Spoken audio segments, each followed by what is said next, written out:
today it's time to end pollinate our Calomondin. A Calomondin is essentially a cross between a citrus and a kumquat.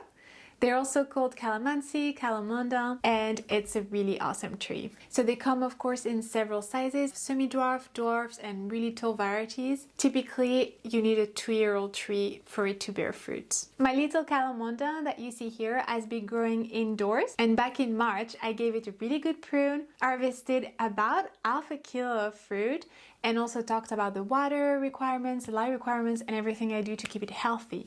And look at that! Now we're at the end of August and it's full of flowers. If you were growing your Calomondin outdoors, you wouldn't need to hand pollinate because a Calomondin is self-pollinating in the sense that it doesn't need other plants of the same species to reproduce. Indoors, of course, I don't have any wind or bees.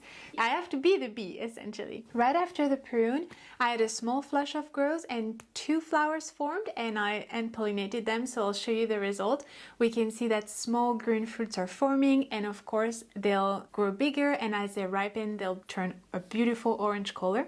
Calamansi fruit actually take almost a year to ripen, so it will remain ornamental and really pretty to look at for a long time. We went on holidays after, so it went through a bit of a dry patch, and then I restarted a consistent water schedule and this happened. It completely exploded, doubled in size, and is full of beautiful fragrant white flowers. And I think it's because it was slightly water stressed that it produced so much, but still, be careful about underwatering your Calomondin. So all you need now for the end pollinating is a little paintbrush. So something really soft that we're going to use to mimic the bee or the wind for pollination. So I'm just going to go from flower to flower several times just to make sure that we can have that pollen exchange and we can fertilize each flower. And then each flower should turn into a fruit. Let's do it!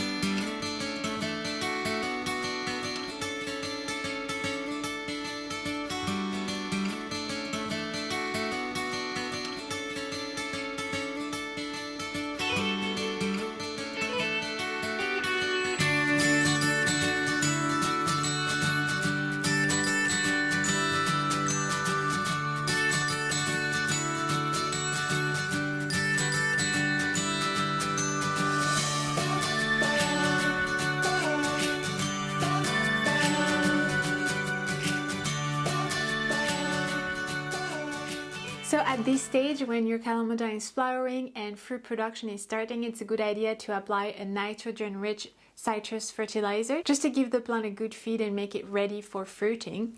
And also make sure to keep the water consistent. You don't want to give it too much to not drown the roots, but you want the plant to have enough water so that it can form the fruit successfully and for them to get the size that you want. And that's it for today. We'll make sure to check back in when we have more fruit. I hope you enjoyed watching this video, and I'll see you next time.